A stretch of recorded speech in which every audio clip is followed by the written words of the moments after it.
Picture a teenager's bedroom in the late 90s. A buzzing desktop tower, tangled cables, a stack of tech magazines. In the middle of that organized chaos sits a kid, typing like he's cracking a secret code. He isn't just learning to program, he's trying to understand people. His name is Mark Zuckerberg. Mark grew up in Dobbs Ferry, New York, the son of a dentist and a psychiatrist. He got his first computer young and treated code like a second language. While friends spent afternoons on sports, Mark built little tools. One of them became a family legend, ZuckNet, a tiny messaging system that connected his father's dental office to the house.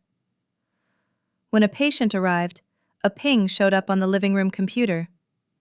Nothing world-shaking, except the inventor was a kid. School followed the same pattern: curiosity first, then everything else. He fenced, captain of the team, but the real arena was the keyboard. He built games, early music filters that learned your taste, small AI experiments when that still sounded like science fiction. Recruiters noticed. The offers were tempting. He chose college. At Harvard, Mark arrived with 3 things in his backpack: a laptop, a quiet stubbornness, and a clinical curiosity about human behavior. He was that student who typed long after midnight. In 2003, during a now-famous night, he launched FaceMash, a site that pulled student photos and asked visitors to vote. It went viral in hours, crashed Harvard's network, and got him in trouble. The site disappeared. The insight didn't. People love to look at people. And they love it more when the interaction is instant. The idea that would change everything came soon after. A digital Facebook for Harvard. Simple, direct, useful. In February 2004, the Facebook went live. Almost immediately, dorm rooms, libraries, and lecture halls lit up with new accounts. Students checked profiles, added friends, and, for the first time, watched their social lives appear on a screen. Mark wasn't alone. Dustin Moskovitz, Chris Hughes, and Eduardo Saverin helped turn a spark into a fire. They realized Harvard was just the beginning. The site opened to the Ivy League, then to colleges across the country. Growth curved upward like a rocket. With momentum came geography. The team moved to Palo Alto, California. Startup ground zero. A rented house became an office.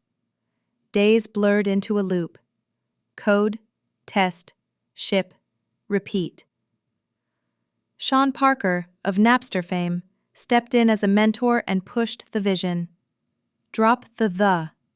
Just Facebook. Think bigger. Move faster. Not everything was celebratory. The Winklevoss twins and Divya Narendra accused Mark of borrowing ideas from their Harvard Connection project. Lawsuits followed. Years later, a settlement ended the dispute. Meanwhile, Mark's relationship with Eduardo Saverin fractured as funding and control tightened. Lawyers, contracts, egos. Building something that touches millions means navigating the mess behind the myth of the lone genius. Mark learned quickly, the hard way. While drama ebbed and flowed, the product kept advancing. Facebook introduced the newsfeed, a living stream of your friends' activity. At first, people hated it. It felt invasive. Then it became the spine of the platform. Social life suddenly had digital rhythm. Like, comment, share. A new verb entered the world's vocabulary: to Facebook someone. By 2012, Facebook went public. That same year, it acquired Instagram, then a fast-growing app with vintage filters and a mobile-first soul.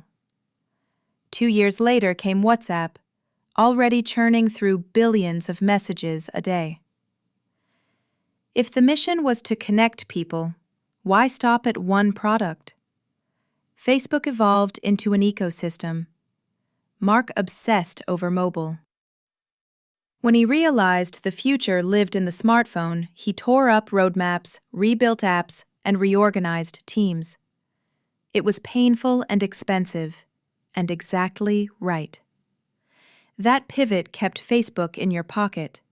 From there, the story got too big for a single screen. Facebook became the stage for revolutions and reunions, rumors and fundraisers. The tool that brought families closer also accelerated misinformation. The collision with politics and public life was inevitable. The Cambridge Analytica scandal revealed painful weaknesses in data protection and political targeting. Hearings followed. Headlines raged. The world demanded content moderation, transparency, accountability. The kid who wanted to connect everyone had to learn how to govern a connected world.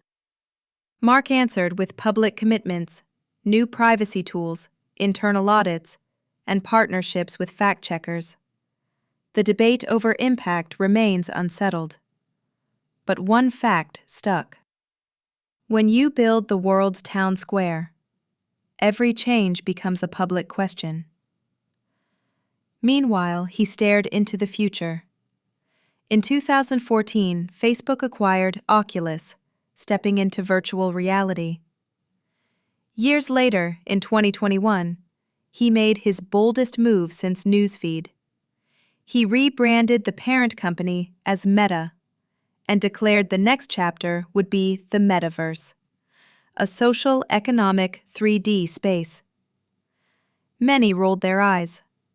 Others saw a long bet. Mark doubled down.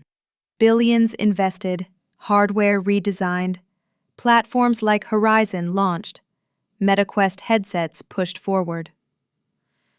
Premature to some, inevitable to others.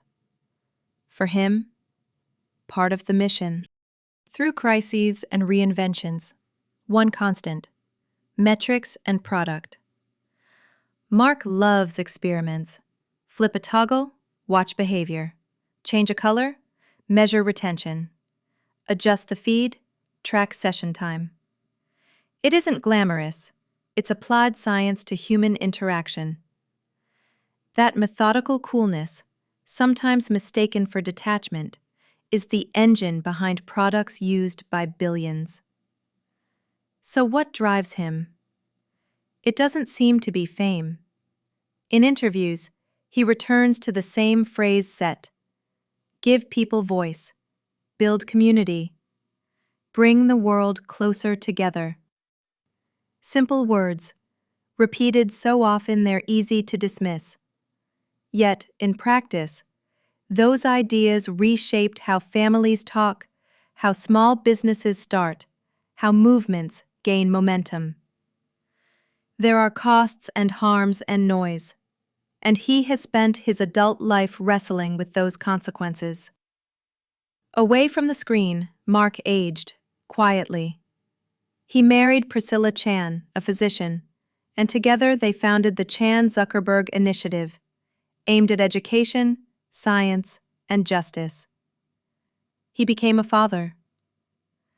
He still favors the uniform of minimal distraction. He trains jujitsu, a hobby of high focus and low noise. He looks the same and carries the weight of a digital world.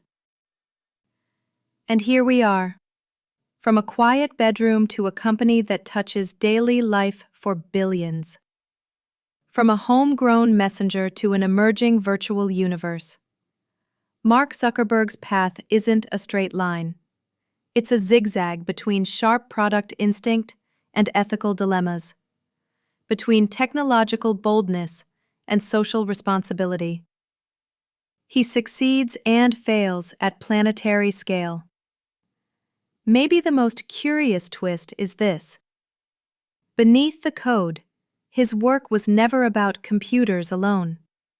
It was about people, their habits, impulses, fears, and desires.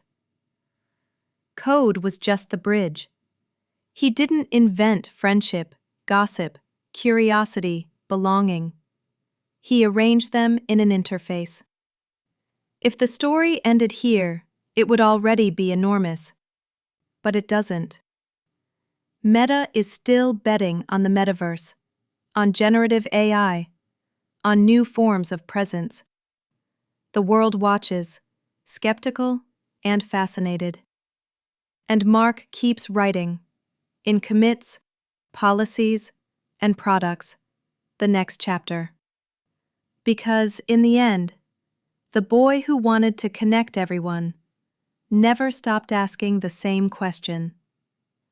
How do you bring people closer, at scale? The tools change with technology. The question doesn't. That's why Mark Zuckerberg's story continues, uncomfortable, brilliant, imperfect. Just like the people he set out to connect.